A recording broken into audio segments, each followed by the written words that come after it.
Alors, je m'appelle Laurent Bustren, je suis avocat associé au sein du cabinet Delsol Avocat, cabinet qui depuis maintenant de nombreuses années, même plus d'une vingtaine d'années, a développé une spécialisation très importante dans le domaine des organisations non lucratives, associations, syndicats, fondations. Voilà. Et nous traitons toutes les problématiques juridiques et fiscales relatives aux organisations non lucratives. On vient juste de finir une conférence là, à l'instant sur la notion de groupe dans le secteur associatif en partenariat avec le cabinet Deloitte.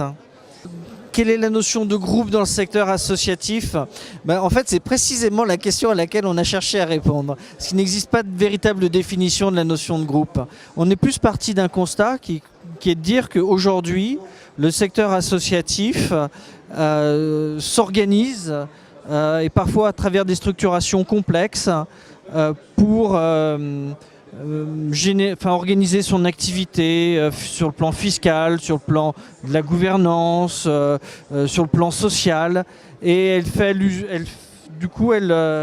utilise des techniques qu'elle emprunte au secteur de l'entreprise, des droits des sociétés, et il y a une sorte de construction un peu jurisprudentielle qui se fait autour de la notion de groupe dans le secteur associatif.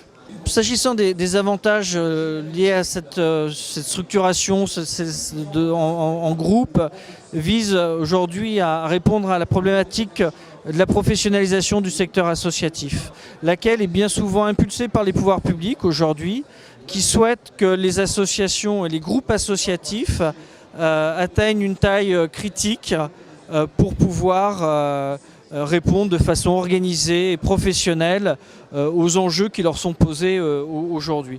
Et je pense que c'est probablement la principale raison qui pousse aujourd'hui les associations à se regrouper. Il y a des freins qui peuvent être liés au regroupement lui-même, c'est-à-dire comment est-ce qu'on fait pour se regrouper. Et aujourd'hui, il y a notamment une problématique importante qui est une problématique fiscale liée à la réalisation des opérations de fusion, de scission et d'apport partiel d'actifs, qui est aussi une problématique juridique parce que ce mode d'organisation et d'opération juridique n'est pas du tout organisé par la loi.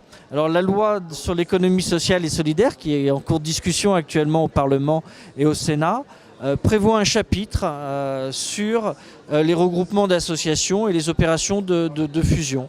Et ça sera la première fois, si ce texte aboutit, mais ce qui est plus que probable aujourd'hui, que cette problématique sera traitée sur un plan juridique.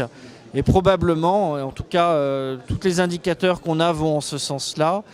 Cette problématique sera également traitée sur le plan fiscal pour permettre la réalisation de ce type d'opération de façon neutre. Les points de la loi de l'économie sociale et solidaire qui permettent une véritable avancée dans le domaine associatif, il y en a certains qui sont extrêmement intéressants.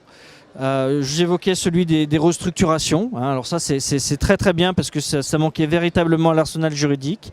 Il y a celui aussi qui a trait à tout ce qui est émission de titres participatifs, obligations pour diversifier les sources de financement du secteur associatif, au-delà des ressources d'activité, des financements publics et du mécénat. Ça, je pense que c'est une réflexion très très importante qui est menée à travers cette loi. Et j'attends de voir avec impatience comment on pourra la mettre en œuvre en pratique. Mais je pense que c'est susceptible de répondre aujourd'hui aux questions que se posent un certain nombre précisément de groupes associatifs, c'est-à-dire de structures qui sont déjà bien installées, qui ont une véritable activité et qui peuvent aujourd'hui se permettre d'envisager ce type de nouveau financement. Et puis après, il y a aussi des choses dans cette loi qui ne me plaisent pas du tout. Par exemple, il trouve quelque chose que je trouve complètement unique. C'est un article qui est prévu en fin du texte, qui prévoit notamment d'imposer une dotation minimum au fonds de dotation. Une dotation de 30 000 €, ce qui n'a objectivement mais aucun sens. C'est un texte au terme duquel on dit si vous voulez constituer un fonds de dotation, il faut avoir une dotation minimum de 30 000 €. Ça ne correspond juste à rien du tout, parce que vous ne faites rien avec 30 000 €.